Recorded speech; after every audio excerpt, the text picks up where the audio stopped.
आप सभी को पता होगा कि आज सुबह ही यहाँ की टिकट नरेंद्र मेहता जी को गई है।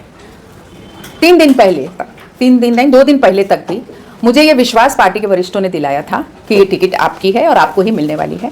इनफैक्ट शिंदे जी और फडणवीस जी जब दोनों एक साथ मुझे मिले तब भी ये बात हुई थी कि क्योंकि आपने पार्टी को समय समय पर मदद की है और इसीलिए हमारा भी ये फर्ज बनता है कि जिसने हमें इतनी मदद की है, इवन गुवाहाटी तक मैं पार्टी को सपोर्ट करने गई थी और आप सभी को पता है और देवेंद्र जी ने भी खुलेआम बोला है कि ये मेरे कहने पे वहाँ गुवाहाटी गई थी।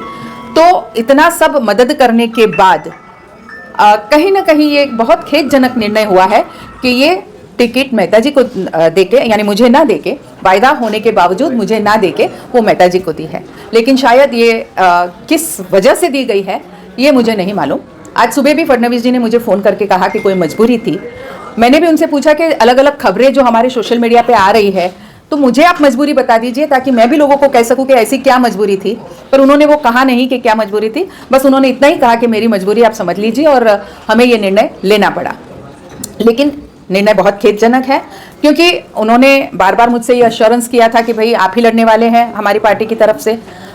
अब नियति वापस मुझे वहीं 5 साल पहले लाके जिस मोड़ पे खड़ा किया था, मैं चाहती हूँ कि ये नियति ही है कि फिर चाहती है कि एक बार और मीरा भाईंदर कोई नया इतिहास रखे।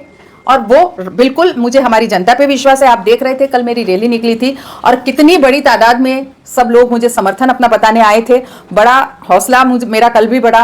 और बस मैं आज आप सबसे ये जरूर कहना चाहूंगी कि अब ये इलेक्शन गीता जैन, नरेंद्र मेहता वर्सेस ऐसा कुछ भी नहीं है। ये जनता का अपना इलेक्शन है। अगर यहाँ की जनता बिल्डर से लेके रिक्शा वाले तक, गृहिणी से लेके हमारे कॉलेज जाने वाले बच्चों तक, उनको लगता है कि हमें सुरक्षित रहना है, उनको लगता है कि हमारे शहर को सुरक्षित रखना है, तो निर्णय भी उनको लेना है। मेरे गीता जैन के पक्ष में ये लड़ाई भी मेरी जनता को ही लड़नी है और वो अपने लिए लड़नी है। जनता को खुद ने अपनी लड़ाई अपने लिए लड़नी है।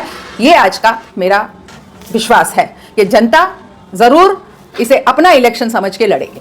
मैडम, आपने ना तो शिवसेना की प्राथमिक सदस्यता ली थी ना भाजपा के लिए थी, लेकिन टिकट आपको दोनों तरफ से चाहिए था, जिसका भी मिल जाए, भाजपा मिल जाए कि अगर आपको आपने शायद पूरी बात सुनी, भाजपा का बैनर लगाया, आपने शायद पूरी बात सुनी नहीं। मैं ये कह रही थी कि अगर आपको पता ना हो तो मैं अपक्ष आमदार 26 तारीख तक अपक्ष आमदार का जो है वो मैं हूं, तो न मैं किसी की सदस्यता उसके पहले ले सकती हूँ, न कोई कुछ कर सकती हूँ।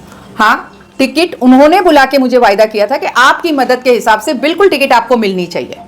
मैडम, क्या सवाल, क्या ऐसा हो गया कि आपने महायुति को समर्थन दिया, मजबूती तरीके से दिया, उन्होंने पूरे अभी लास्ट मोमेंट पे उन्होंने टिकट किसी और को दे दिया, आपको विश्वास में रखा तब तक, ये क्या हो सकता है कि दूसरे को टिकट चला गया? देखिए, मैंने फिर कहा कि बहुत ही खेदजनक ये निर्णय हुआ है।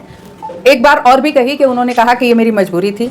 कुछ सोशल मीडिया में जो अलग अलग खबरें आ रही है, तो मुझे अगर ऐसा कुछ भी हुआ है, अगर ऐसा कुछ भी हुआ है तो मैं आपसे कह सकती हूँ कि न मैं ऐसे कोई भी व्यवहार में विश्वास रखती हूँ, ना मैं उसके लिए मैं लोगों को खुल के कहना चाहती हूँ कि मैं अपनी ईमानदारी के जोर पे लड़ रही हूँ। लोगों ने मेरी ईमानदारी पे विश्वास रखना चाहिए और बिल्कुल भी जो भी अगर कोई लेन देन की भी बात हुई है तो मैं इसके बहुत खिलाफ हूँ और मेरी तरफ से ये कभी नहीं होगा। क्या देवेंद्र फडणवीस ने आपके साथ वादा खिलाफी की है और पैसे के व्यवहार में ये टिकट दिया गया है? क्योंकि आपके कुछ समर्थक 250 करोड़ रुपए का आरोप लगा रहे हैं। देखिए, मैंने ये 3 दिन से नैरेटिव सोशल मीडिया पे चल रहा था, मुझे नहीं मालूम। ऐसी बातें अगर होती भी है तो बंद कमरों में होती है, किसी के सामने नहीं होती। कोई दावे के साथ नहीं कह सकता कि ऐसा ही हुआ है, लेकिन ये हमारे कार्यकर्ताओं की भावना थी, हमारे नहीं, बाकी के भी, दूसरे कार्यकर्ताओं की भी आप सोशल मीडिया देखें तो यही भावना उनकी रही है।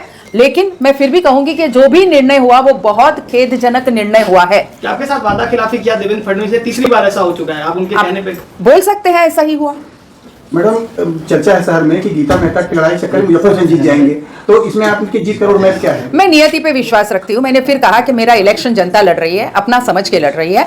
जो लोक संख्या कल आपने देखी, जो लोगों का सैलाब कल आपने देखा, मुझे लगता है कि किसी भी कैंडिडेट को उतना उत्साह काफी होता है, हौसला काफी होता है, विश्वास काफी होता है कि ये लोगों ने अपना इलेक्शन समझ के अपने वो खुद सब लड़ने जा रहे हैं। बहुत सारे भाजपा कार्यकर्ता अपना जिलाध्यक्ष को अपना इस्तीफा सौंप रहे हैं, आप किस तरह से उसको देख रहे हैं? जी हाँ, उनको ये निर्णय ठीक नहीं लगा और सभी ने एक ही रीजन दिया है कि हमें ये निर्णय ठीक नहीं लगा, इसलिए इसके विरोध में हम राजीनामा दे रहे हैं। जो आज का निर्णय आया है प्रदेश से जो डिसीजन आया है कि नरेंद्र मेहता जी को घोषित किया है उम्मीदवार के रूप में, उससे मैं बहुत नाराज़ हूँ कि इस क्षेत्र के अंदर मैं पिछले 2006 से भारतीय जनता पार्टी का काम कर रहा हूँ। मेरे 16 वर्ष की उम्र से मैं भारतीय जनता पार्टी का काम कर रहा हूँ, लेकिन सक्रिय सदस्य 2006 से मैं भारतीय जनता पार्टी का काम कर रहा हूँ। 2019 में जनता ने जो जवाब दिया था भ्रष्टाचार के खिलाफ, नरेंद्र मेहता जी का भ्रष्टाचार, तानाशाही, और उससे तंग आके जनता ने निर्णय बदला था।